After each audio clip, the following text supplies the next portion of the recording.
Hello guys and welcome back to the Toffee Blues, your source for all things Everton. Once again I'm Greg and this is my starting 11 show for this weekend's game against Manchester United.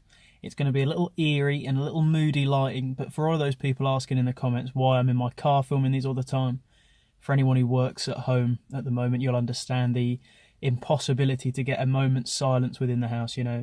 Just come out here, no one's talking, clear your head, just talk to the camera without interruption. So that being said, off the back of the press conference, we've had some very good news and some very positive information from Carlo Ancelotti in terms of who's returning to the lineup. James, injury-free. Coleman, injury-free, so that right-hand side of the pitch is looking much better. Luca Dean is back from his suspension, obviously being taken down from 3 games to 1 game. And the news I wasn't expecting as much, maybe some of you had an inkling about it, but Mason Holgate is fit and in contention, which I think is going to make our centre-back situation a very interesting one, because with Holgate back, there's obviously the question, does he come in and take Yerry Mina's spot? But it's also a question of who gets priority on the bench. Does Godfrey, now that apparently he's back from a knock, but there's been reports that he's not for the under-21s, he's not fit enough, but it's unclear. But maybe in a couple of weeks' time this will be more of a conundrum. But who makes the bench? If Holgate was to come in, Mina, Branthwaite and Ben Godfrey are all contending for a place on the bench. Maybe Godfrey gets it because he's a bit more adaptable and has that ability to play right back. But, we'll have to see. That being said, no Fabian Delph. So let's look at the lineup and what we think it might be. First issue is, of course, in goal. I would have gone with Olsen with my heart. I thought he played well, surprisingly well. I've said a few times I wouldn't pick him because I don't know if he's up to much. He disappointed me a bit when he went to Roma, and I thought he flipped that narrative for me, played well. But from the sounds of it, Ancelotti said after the game it wasn't a permanent dropping for Pickford, it was just to let Olsen play. And although Pickford would come back in against Man United, which he said, he would feature later on in the season and hopefully become more of the group. So I'm going to have to say Pickford, but it would surprise me to see him, even though Ancelotti said what he said. That being said, back line, now that Coleman's back, of course he takes that spot at right back. It didn't feel the same without him. We need that leader, and I hadn't realised how much he stepped up into that role, because last season I wouldn't have said so much that he was a good vocal leader and someone who brought the team together, but I think maybe Duncan Ferguson being more involved and Ancelotti being the presence he is, maybe that has brought that out of him, that leadership capability. But good Lord, do we need it. Michael Keane, one of the centre-backs. For me, he's untouchable. He's been great since the restart, not the restart of the season, but the post-COVID restart. I say post-COVID like COVID's gone away, but the first lockdown restart. He's been great. He's been composed. He's playing great balls from out the back. And from an interview, it sounds like his enjoyment of his time at the club has gone up. There were real lows for Michael Keane at the beginning when we weren't performing as a team. But now that group is, it seems like a much happier group, right? The Everton team at the moment, and it seems like he's riding that high, which is great. Next to him, I think we might see Yerry Mina dropped, and I think we might see Mason Holgate come in to take the space. That was the centre-back partnership that Ancelotti preferred when he first came in. I really like what Mason Holgate can do, and I think he will provide a little bit more security than Mina, who I've seen make a few mistakes this season. He's too quick to step off a ball and let someone shoot, but he's also too quick to step in and let someone get past him, or step up and let a player run off him. So whilst I don't think Mina's been bad, I would like to see Holgate come in and take that space. He's one for the future for me. He's a future, he can really cement himself in this Everton team. Left back, Nkunku maybe disappointed a few people as he came in. I know a lot of people wanted him to come in and take that left back slot whilst Luca Dean was gone.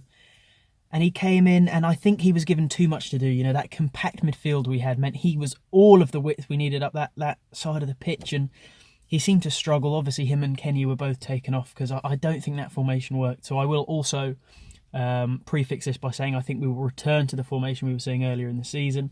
I don't think we'll see this sort of 6 central midfielders in some sort of, triangle arrow attack formation. I think we'll move back to that sort of 4-3-3 if that's how you want to look at it.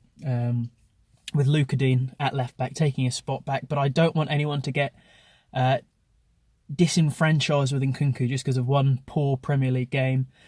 We all know he's better than that, and it was the formation, and it was the occasion, you know. So, you know, Luca Dean, welcome back, but Nkunku, rest up, take it next time, you know.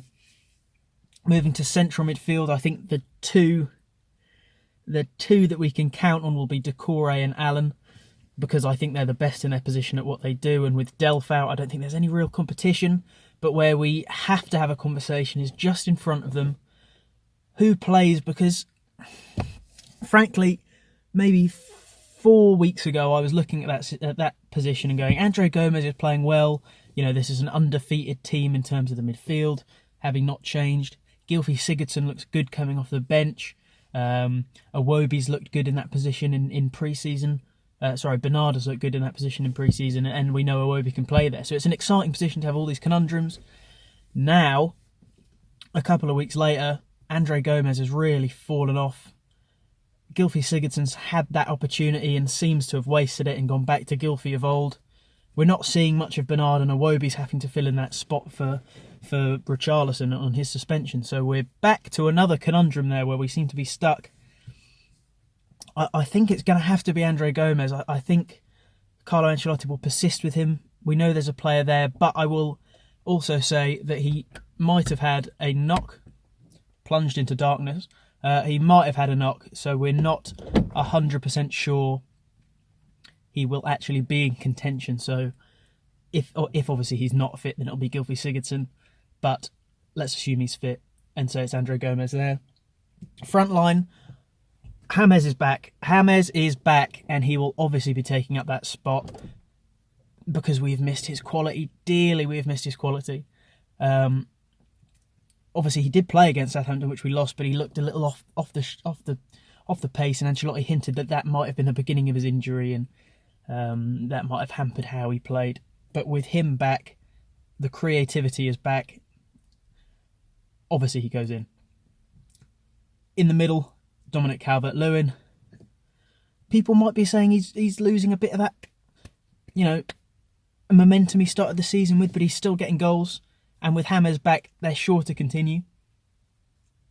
Filling in for Richarlison, I think it'll be Iwobi again. He seems to be getting the opportunity. And I think his output's looking better than it has done.